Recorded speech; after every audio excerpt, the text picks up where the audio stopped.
আজকে আমার দুপুরের খাবার, আমার ফেভারিট খাবারগুলো আজকে রান্না হয়েছে। শীতের দিনে মজাদার খাবার খাইতে খুব ভালো লাগে।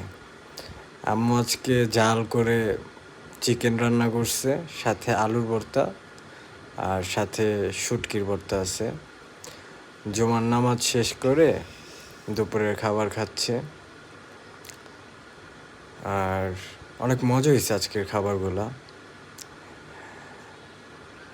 জাস্ট কালারটা দেখেন না তরকারির।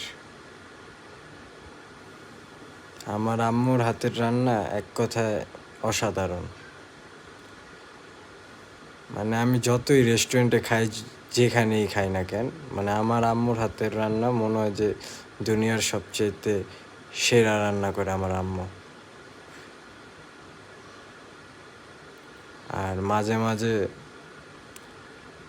আম্মুর ভর্তা খেতেও ভালো লাগে। আমি অত একটা ঝাল খাই না, বাট মাঝে মাঝে একটু খাই, ভালো লাগে খেলে। ভালো থাকবেন সবাই।